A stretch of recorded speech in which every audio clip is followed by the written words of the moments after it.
आज हम इस वीडियो में चर्चा करेंगे श्री रुद्र संहिता तृतीय खंड के प्रथम अध्याय पे। ठीक है, यहाँ पे जो है हिमालय, जो पर्वतराज हिमालय हैं, उनका विवाह कैसे हुआ उस विषय पे चर्चा की गई है। नारद जी ने पूछा, हे पितामह, आपने पिता दक्ष के यज्ञ में अपने शरीर का त्याग करने के बाद जगदम्बा सती देवी कैसे हिमालय की पुत्री के रूप में जन्मी? उन्होंने किस प्रकार महादेव जी को पुनः पति रूप में प्राप्त किया? हे प्रभु, मुझ पर कृपा कर मेरे प्रश्नों के उत्तर देकर मेरी जिज्ञासा शांत कीजिए। ब्रह्मा जी उत्तर देते हुए बोले, हे मुनि श्रेष्ठ नारद, उत्तर दिशा की ओर हिमावन नामक विशाल पर्वत है। यह पर्वत तेजस्वी और समृद्ध है, दो रूपों में प्रसिद्ध है, पहला सथावर और दूसरा जंगम। उस पर्वत पर रत्नों की खान है। इस पर्वत के पूर्वी और पश्चिमी भाग समुद्र से लगे हुए हैं। हिमावन पर्वत पर अनेक प्रकार के जीव जंतु निर्भय होकर निवास करते हैं। हिम के विशाल भंडार पर्वत की शोभा बढ़ाते हैं। अनेक देवता, ऋषि, मुनि और सिद्ध पुरुष उस पर्वत पर निवास करते हैं। हिमावन पर्वत पवित्र और पावन है। उन अनेक ज्ञानियों और साधु संतों की तपस्या इस स्थान पर सफल हुई है। भगवान शिव को यह पर्वत अत्यंत प्रिय है, क्योंकि इस पर प्रकृति का हर रंग देखने को मिलता है। एक बार की बात है, गिरिवर हिमावन ने अपने कुल की परंपरा को आगे बढ़ाने तथा धर्म की वृद्धि कर अपने पितरों को संतुष्ट करने के लिए विवाह करने के विषय में सोचा। जब हिमावन ने विवाह करने का मन बना लिया, तब वे देवताओं के पास गए और उन देवताओं से बड़े संकोच के साथ अपने विवाह करने की इच्छा बताई। तब देवता प्रसन्न होकर अपने पितरों के पास गए, प्रणाम कर एक ओर खड़े हो गए। जब पितरों ने देवताओं के आने का कारण पूछा, इस पर देवताओं ने कहा, हे पितरों, आपकी सबसे बड़ी पुत्री मैना मंगल स्वरूपणी है। आप मैना का विवाह गिरिराज हिमावन से कर दें। इस विवाह से सभी को लाभ होगा, सबका मंगल होगा। साथ ही हमारे कुल की जन्मी इन कन्याओं में से कम एक तो शाप मुक्त हो जाएगी।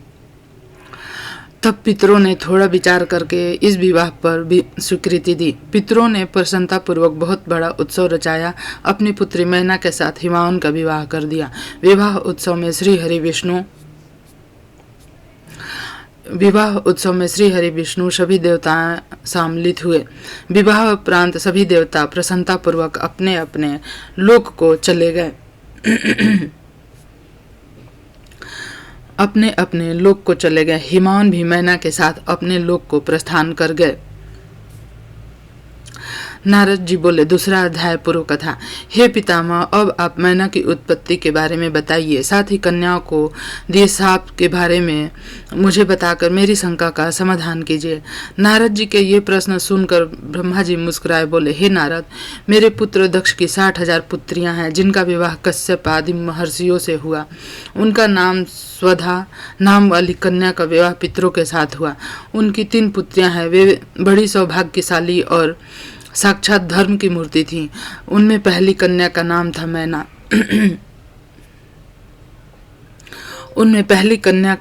मैना। दूसरी कन्या का धन्या और तीसरी का कलावती। ये तीनों कन्याएं पितरों की मानस पुत्रियां थी, अर्थात उनके मन से प्रकट हुई थी। इन तीनों का जन्म माता की कोख से नहीं हुआ था। ये संपूर्ण जगत की वंदनीय हैं। इनके नामों का स्मरण कीर्तन करके मनुष्य को सभी मनोवांछित फलों की प्राप्ति होती है। ये तीनों सारे जगत में मनुष्य एवं देवताओं से प्रेरित होती हैं। इनको लोकमाताएं नाम से भी जाना जाता है। मुनीश्वर, एक बार मैना, धन्या और कलावती तीनों बहनें श्वेत द्वीप में विष्णु जी के दर्शन करने के लिए गईं। वहां बहुत से लोग एकत्रित हो गए थे। उस स्थान पर मेरे पुत्र सनकादि भी आए हुए थे। सबने विष्णु जी की बहुत स्तुति की। सभी सनकादि को देखकर उनके स्वागत के लिए खड़े हो गए, परंतु ये तीनों बहनें उनके स्वागत के लिए खड़ी नहीं हुई। उन्हें शिव जी की माया से मोहित कर दिया। तब इन बहनों के इस बुरे व्यवहार से क्रोधित हो गए और उन्होंने इन बहनों को शाप दे दिया।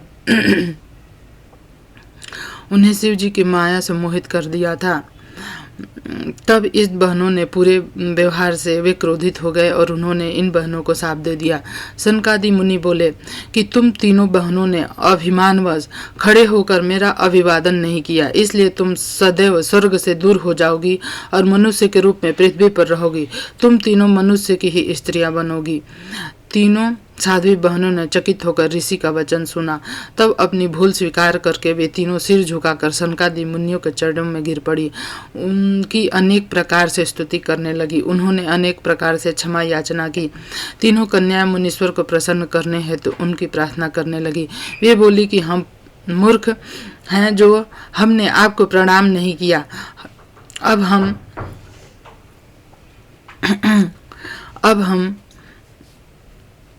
वे बोली, हमने आपको प्रणाम नहीं किया। अब हम पर कृपा कर हमें स्वर्ग का पुनः प्राप्त करने का कोई उपाय बताइए।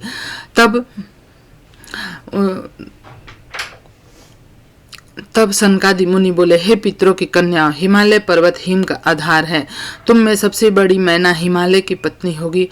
इसकी कन्या का नाम पार्वती होगा। दूसरी कन्या धन्या राजा की पत्नी होगी और इस गर्भ से महालक्ष्मी के साक्षात स्वरूप देवी सीता का जन्म होगा। इसी प्रकार तीसरी पुत्री कलावती राजा वृषभानु के पति के रूप में प्राप्त करेगी और राधा की माता होने का गौरव प्राप्त करेगी। तत्पश्चात मैना और हिमालय अपनी पुत्री पार्वती के वरदान से कैलाश पद को प्राप्त करेंगे। धन्या और उनके पिता राजा सिरध्वज जनक देवी सीता के पुण्य स्वरूप के कारण वैकुंठ धाम को प्राप्त करेंगे। वृषभानु और कलावती अपनी पुत्री राधा के साथ गोलोक में जाएंगे। पुण्य कर्म करने वालों को निश्चय ही सुख की प्राप्ति होती है, इसलिए सदैव सत्य मार्ग पर आगे बढ़ना चाहिए। तुम पितरों की कन्याओं होने के कारण स्वर्ग भोगने के योग्य हो, परंतु मेरा शाप भी अवश्य फलीभूत होगा। परंतु जब तुमने मुझसे क्षमा मांगी तो मैं तुम्हारे शाप के असर को कुछ कम अवश्य कर दूंगा। धरती पर अवतीर्ण होने के पश्चात तुम साधारण मनुष्यों की भांति ही रहोगी, परंतु विवाह के पश्चात जब तुम्हें संतान की प्राप्ति हो जाएगी और तुम्हारी कन्याओं को यथायोग्य वर मिल जाएंगे और उनका विवाह हो जाएगा, अर्थात तुम अपनी सभी जिम्मेदारियों को पूर्ण कर लोगी, तब भगवान श्री हरि विष्णु के दर्शन से तुम्हारा कल्याण हो जाएगा। मैना की पुत्री पार्वती कठिन तप के द्वारा शिव की प्राण बल्लभा बनेगी। धन्या की पुत्री सीता दशरथ नंदिनी श्री रामचंद्र जी को पति रूप में प्राप्त करेगी। कलावती की पुत्री राधा श्री कृष्ण के स्नेह में बंध कर उनके प्रिय बनेंगी।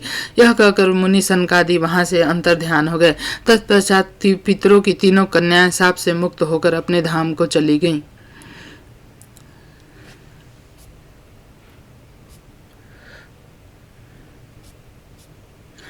देवताओं का हिमालय के पास जाना। नारद जी बोले, हे ब्रह्मा जी, हे महामते, आपने अपने श्रीमुख से मैना के पूर्व जन्म की कथा कही जो कि अद्भुत और अलौकिक थी। भगवान, अब आप मुझे यह बताइए कि पार्वती जी मैना से कैसे उत्पन्न हुई। उन्होंने त्रिलोकीनाथ भगवान शिव को किस प्रकार पति रूप में प्राप्त किया। ब्रह्मा जी बोले, हे नारद, मैना और हिमावन के विवाह पर बहुत उत्सव मनाया गया। विवाह के पश्चात वे दोनों अपने घर पहुंचे। तब हिमालय और मैना सुखपूर्वक अपने घर में निवास करने लगे। तब श्री हरि अन्य देवताओं को साथ लेकर हिमालय के पास गए। सब देवताओं को अपने राज दरबार में आया देखकर हिमालय बहुत प्रसन्न हुए। उन्होंने सभी देवताओं को प्रणाम कर उनकी स्तुति की। वे भक्ति भाव से उनका आदर सत्कार करने लगे। वे देवताओं को सबसे सेवा करके अपने को धन्य मान रहे थे। मुने हिमालय दोनों हाथ जोड़कर उनके सामने खड़े हो गए और बोले, भगवान, आप सबको एक साथ अपने घर आया देखकर मैं प्रसन्न हूँ। सच कहूँ तो आज मेरा जीवन सफल हो गया। आज मैं धन्य हो गया हूँ। मेरा राज्य और मेरा पूरा कुल आपके दर्शन मात्र से धन्य हो गया। आज मेरा तप, ज्ञान और सभी कार्य सफल हो गए। भगवान, आप मुझे अपने सेवक समझे और मुझे आज्ञा दें कि मैं आपका सेवक कैसे करूं। मुझे बताइए कि मेरे योग्य क्या सेवा है। गिरिराज हिमालय के ये वचन सुनकर देवतागण प्रसन्न हुए। हे हिमालय, हे गिरिराज, देवी जगदम्बा उमा ही प्रजापति दक्ष के यहाँ उनकी कन्या सती रूप में प्रकट हुई। घोर तपस्या के बाद उन्होंने शिव जी को पति रूप में प्राप्त किया, परंतु अपने पिता दक्ष के यज्ञ में वे पति का अपमान सह न सकी। उन्होंने योगाग्नि में अपना शरीर भस्म कर दिया। यह सारी कथा तो आप भी जानते ही हैं। अब देवी जगदम्बा पुनः धरती पर अवतरित होकर शिव जी को अर्धांगिनी बनाना चाहती हैं। की अर्धांगिनी बनना चाहती हैं। हे हिमालय, हम सभी यह चाहते हैं कि देवी सती पुनः आपके घर में अवतरित हों। श्री विष्णु जी की यह बात सुनकर हिमालय बहुत प्रसन्न हुए और आदरपूर्वक बोले, भगवान, यह मेरे लिए बड़े सौभाग्य की बात है कि देवी मेरे घर आंगन को पवित्र करने के लिए मेरी पुत्री रूप में प्रकट होंगी। तब हिमालय अपनी पत्नी के साथ और देवताओं को लेकर देवी जगदम्बा की शरण में गए। उन्होंने देवी का स्मरण किया और श्रद्धापूर्वक उनकी स्तुति करने लगे। देवता बोले, हे जगदम्बे, हे उमे, हे शिवलोक में निवास करने वाली देवी, हे दुर्गे, हे महेश्वरी, हम सब आपको भक्तिपूर्वक नमस्कार करते हैं। आप परम कल्याणकारी हैं, आप पावन और शांति स्वरूप आदि शक्ति हैं, आप ही परम ज्ञानमय शिवप्रिय जगदम्बा हैं। आप इस संसार में हर जगह व्याप्त हैं। सूर्य की तेजस्वी किरणें आप ही हैं। आप ही अपने तेज से इस संसार को प्रकाशित करती हैं। आप ही जगत का पालन करती हैं। आप ही गायत्री, सावित्री, सरस्वती हैं और धर्म स्वरूप ऋण और वेदों की ज्ञाता है। आप ही प्यास और आप ही तृप्ति हैं। आपकी पुण्य भक्ति भक्तों को निर्मल आनंद प्रदान करती है। आप ही पुण्य आत्माओं के घर में लक्ष्मी रूप में और पापियों के घर में दरिद्रता बनकर निवास करती हैं। आपके दर्शन से शांति प्राप्त होती है। आप ही प्राणियों का पोषण करती हैं। आप 5 भूतों से सार तत्व से तत्व स्वरूपा हैं। आप ही नीति हैं, सामवेद की गति हैं। आप ही ऋग्वेद अजुर्वेद की गति हैं। आप ही मनुष्य के नाक, कान, आँख, मुंह और हृदय में विराजमान होकर उनके घर में सुखों का विस्तार करते। हे देवी जगदम्बा, इस संपूर्ण जगत के कल्याण और पालन के लिए हमारी पूजा स्वीकार करके आप हम पर प्रसन्न हो। इस प्रकार जगत जननी सती साध्वी देवी जगदम्बा उमा की अनेक बार स्तुति करके सभी देवता उनके साक्षात दर्शन के लिए दोनों हाथ जोड़कर खड़े हो गए। देवी जगदम्बा के दिव्य स्वरूप का दर्शन। ब्रह्मा जी बोले, हे नारद, देवताओं के द्वारा की गई स्तुति से प्रसन्न होकर दुखों का नाश करने वाली जगदम्बा देवी दुर्गा उनके सामने प्रकट हो गई। वे अपने दिव्य रत्न जड़ित रथ पर बैठी हुई थे। उनके मुख करोड़ों सूर्य के तेज के समान चमक रहा था। उनका गौर वर्ण दूध के समान उज्ज्वल था। उनका रूप अतुल्य था। रूप में उनकी तुलना किसी से भी नहीं की जा सकती थी। सभी गुणों से युक्त थी। दुष्टों का संहार करने का कारण वे ही चंडी कहलाती हैं। वे अपने भक्तों के सभी दुखों पीड़ाओं का निवारण करती हैं। देवी जगदम्बा पूरे संसार की माता है। वे ही प्रलय काल में समस्त दुष्टों को उनके बंधु बांधवों सहित घोर निद्रा में सुला देती हैं। वही देवी उमा इस संसार का उद्धार करती हैं। उनके मुखमंडल का तेज अद्भुत है। इस तेज के कारण उनको देख पाना भी संभव नहीं है। तब उनके अमृत दर्शन की इच्छा लेकर श्री हरि सहित सभी ने स्तुति की। तब उनके अमृतमय स्वरूप को देखा।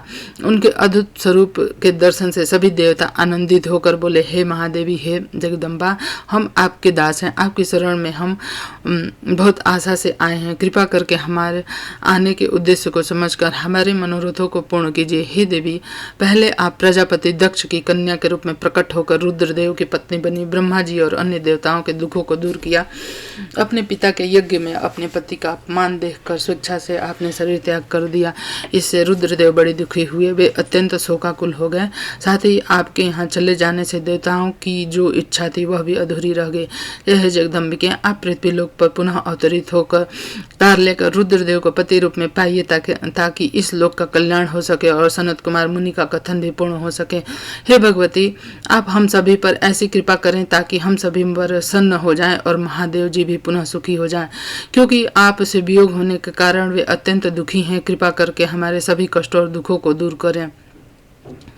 हे नारद, ऐसा कहकर सभी देवता पुनः भगवती की आराधना करने लगे। तत्पश्चात हाथ जोड़कर चुपचाप खड़े हो गए। तब उनकी अनन्य स्तुति से देवी उमा को बहुत प्रसन्नता हुई। तब देवी शिव जी का स्मरण करते हुए बोली, हे हरे, हे ब्रह्मा जी तथा समस्त देवताओं और ऋषि मुनियों, मैं तुम्हारी आराधना से बहुत प्रसन्न हूँ। अब तुम सभी अपने अपने निवास स्थानों पर जाओ और सुखपूर्वक वहाँ निवास करो। मैं निश्चय ही अवतार लेकर हिमालय मैना की पुत्री के रूप में प्रकट होंगी, क्योंकि मैं अच्छे से जानती हूँ जब मैं मैना दक्ष के यज्ञ में अग्नि में अपना शरीर त्यागा है, तब से मेरे पति त्रिलोकीनाथ महादेव जी भी निरंतर काल अग्नि में जल रहे हैं। उन्हें हर समय मेरी चिंता रहती है। वे हर समय यह सोचते हैं कि क्रोध के कारण ही मैं उनका अपमान देखकर वापस नहीं आई। मैंने वही अपना शरीर त्याग दिया। यही कारण है कि उन्होंने अलौकिक भेष धारण कर लिया है और सदैव योग में लीन रहते हैं। अपनी प्राण प्रिया का वियोग वे सहन नहीं कर सकते, इसलिए उनकी भी यही इच्छा है कि मैं पुनः पृथ्वी पर अवतीर्ण हो जाऊं ताकि हमारा मिलन पुनः संभव हो सके। महादेव जी की इच्छा मेरे लिए सदैव सर्वोपरि है, अतः मैं अवश्य हिमालय मैना की पुत्री के रूप में अवतार लूंगी। इस प्रकार देवताओं को बहुत आश्वासन देकर देवी जगदम्बा वहां से अंतर ध्यान हो गई। तत्पश्चात श्री हरि व अन्य देवताओं का मन प्रसन्न और हर्ष से खिल उठा। वे उस स्थान को जहां देवी के दर्शन दिए थे अनेक बार नमस्कार कर अपने अपने धाम को चले गए। मैना हिमालय का तप और वरदान की प्राप्ति। मैना हिमालय का तप और वरदान की प्राप्ति। हे विधाता, देवी के अंतर्ध्यान होने के बाद जब सभी देवता अपने अपने धाम को चले गए तब आगे क्या हुआ? हे भगवान, कृपा करके मुझे आगे की कथा भी सुनाइए।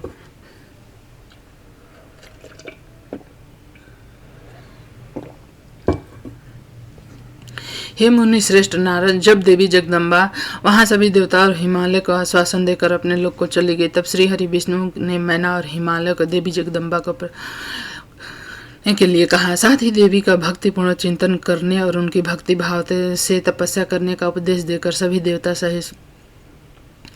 सहित विष्णु जी भी अपने बैकुंठ लोक को चले गए। तत्पश्चात मैना और हिमालय दोनों सदैव देवी जगदम्बा के अमृतमय कल्याणमयी स्वरूप का चिंतन करते और उनकी आराधना में मग्न रहते। मैना देवी की कृपा दृष्टि पाने के लिए शिव जी सहित उनकी आराधना करती थी। वे ब्राह्मणों को दान देती और उन्हें भोजन कराती थी। मन में देवी दुर्गा को पुत्र रूप में पाने की इच्छा लिए हिमालय और मैना ने चैत्र मास से आरंभ कर 27 वर्षों तक देवी की पूजा अर्चना नियमित रूप से की। मैना अष्टमी तिथि व्रत रखकर नवमी को लड्डू, खीर, पिट्ठी, श्रृंगार, विभिन्न प्रकार के पुष्पों से उन्होंने प्रसन्न करने का प्रयास करती। उन्होंने गंगा के किनारे दुर्गा देवी की मूर्ति बना रखी थी। वे सदैव उनके नियम से पूजा करती थी। मैना देवी की निराहार रहकर पूजा करती।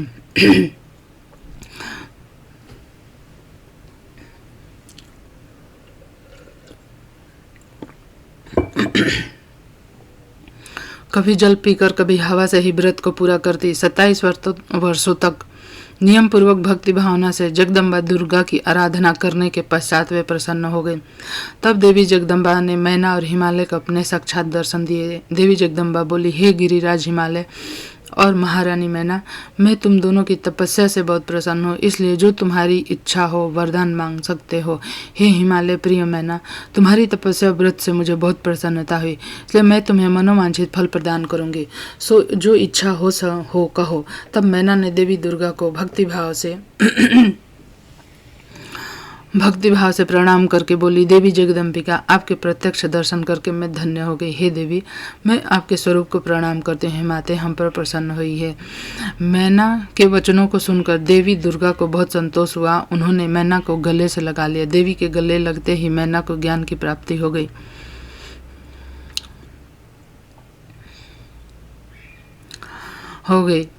देवी के गले लगते ही मैना को ज्ञान की प्राप्ति होगी। तब देवी जगदम्बा से कहने लगी, इस जगत को धारण करने वाली, लोगों का पालन करने वाली तथा मनोवांछित फलों को देने वाली देवी, मैं आपको प्रणाम करती हूँ। आप ही इस जगत में आनंद का संचार करती हैं। आप ही माया हैं, आप ही योग निद्रा हैं। आप अपने भक्तों के शोक और दुख को दूर करती हैं। आप ही अपने भक्तों को अज्ञान के अंधेरे से निकालकर उन्हें ज्ञान रूपी तेज प्रदान करती हैं। भला तुच्छ स्त्री कैसे आपकी महिमा का वर्णन कर सकती हूँ। आप आकार रहित अदृश्य हैं, आप शाश्वत शक्ति हैं, आप परम योगिनी हैं। इच्छा अनुसार नारी रूप में धरती पर अवतार लेती हैं। आप ही पृथ्वी लोक पर चारों ओर फैली प्रकृति हैं। ब्रह्मा के स्वरूप को अपने बस में करने वाली विद्या आप ही हैं। हे जगदम्बा माता, आप मुझ पर प्रसन्न होइए। आप इस यज्ञ में अग्नि के रूप में प्रज्वलित होती हैं। माता, आप ही सूर्य की किरणों को प्रकाशित करने वाली शक्ति हैं। चंद्रमा की शीतलता भी आप ही हैं। ऐसी महान और मंगलकारी देवी जगदम्बा का मैं सत्पन करती हूँ। माते, मैं आपकी वंदना करती हूँ। संपूर्ण जगत का पालन करने वाली और जगत का कल्याण करने वाली शक्ति भी आप ही हैं। आप ही श्री हरि की माया हैं। हे दुर्गा माँ, आप ही इच्छानुसार रूप धारण करके इस संसार की रचना, पालन, संहार करती हैं। हे देवी, मैं आपको नमस्कार करती हूँ। कृपा करके हम पर प्रसन्न होइए। ब्रह्मा जी बोले, हे नारद, मैना द्वारा भक्ति भाव से की गई स्तुति को सुनकर देवी बोली कि मैना, तुम अपनी मनोवांछित वर मांग लो। तुम्हारे द्वारा मांगी गई वस्तु मैं अवश्य प्रदान करूंगी। मेरे लिए कोई भी वस्तु अदेय नहीं होगी। देवी जगदम्बा के इन वचनों को सुनकर मैना बहुत खुश हुई, बोली, हे शिवे, आपकी जय हो। हे जगदम्बिके, आप ही ज्ञान प्रदान करती हैं, आप ही सबको मनोवांछित वस्तु प्रदान करती हैं। हे देवी,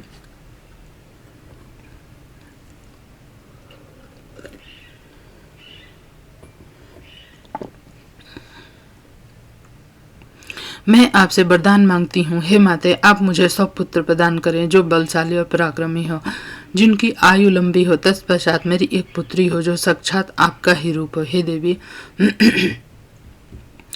आप सारे संसार की पूजित हैं, सभी गुणों से संपन्न और आनंद देने वाली हैं। हे माता, आप ही सभी कार्यों की सिद्धि करने वाली हैं। हे भगवती, देवताओं के कार्यों को पूरा करने के लिए आप रुद्रदेव की पत्नी हो। ये इस संसार को अपनी कृपा से कृतार्थ करने के लिए मेरी पुत्री बनकर जन्म लीजिए। मैना के कहे वचनों को सुनकर देवी भगवती मुस्कुराने लगी। तब उनके मनोरथों को पूर्ण करने वाली देवी मुस्कुराते हुए बोली, मैना, मैं तुम्हारी भक्ति से की गई तपस्या से बहुत प्रसन्न हूँ। मैं तुम्हारे मांगे गए वरदानों को अवश्य ही पूर्ण करूंगी। सर्वप्रथम मैं तुम्हें 100 बलशाली पुत्रों की माता होने का वर प्रदान करती हूँ। उन 100 पुत्रों में से सबसे पहले जन्म लेने वाला पुत्र सबसे अधिक बलशाली और शक्तिशाली और बलशाली होगा। तत्पश्चात मैं स्वयं तुम्हारी पुत्री के रूप में तुम्हारे गर्भ से जन्म लूंगी। तब मैं देवताओं के हित का कल्याण करूंगी। ऐसा कहकर जगत जननी परमेश्वरी देवी जगदम्बा वहां से अंतर्ध्यान हो गई। तब महेश्वरी से अपने द्वारा मांगा गया अभीष्ट फल पाकर देवी मैना खुशी से झूम उठी। तत्पश्चात वे अपने घर चली गईं। घर जाकर मैना ने अपने पति हिमालय को भी अपनी तपस्या की पूर्णता और वरदान की प्राप्ति के बारे में बताया, जिसे सुनकर हिमालय बहुत प्रसन्न हुए। तब वे दोनों अपने भाग्य की सराहना करने लगे। तत्पश्चात कुछ समय बाद मैना को गर्भ ठहरा। धीरे धीरे समय व्यतीत होता गया। समय पूर्ण होने पर मैना ने एक पुत्र को जन्म दिया, जिसका नाम मैनाक रखा गया। पुत्र प्राप्ति की सूचना मिलने पर हिमालय हर्ष से उद्वेलित हो गए और उन्होंने अपने नगर में बहुत बड़ा उत्सव किया। इसके बाद हिमालय के यहाँ 99 और पुत्रों ने जन्म लिया। 100 पुत्रों में मैनाक सबसे बड़ा और बलशाली था। उसका विवाह नाग कन्याओं से हुआ। जब इंद्रदेव पर्वत पर क्रोध करके अपने पंखों को काटने लगे, तो मैनाक समुद्र की शरण में चला गया। उस समय पवन देव ने इन कार्य में मैनाक की सहायता की। उसकी समुद्र से मित्रता हो गई। मैनाक पर्वत ही अपने बाद प्रकटे सभी पर्वतों में पर्वतराज कहलाता है। पार्वती जन्म की कथा को हम अगले वीडियो में चर्चा करेंगे। तो यह वीडियो आपको कैसा लगा जरूर से बताइए, और वीडियो को लाइक करिए और शेयर करिए और चैनल को सब्सक्राइब करिए। धन्यवाद।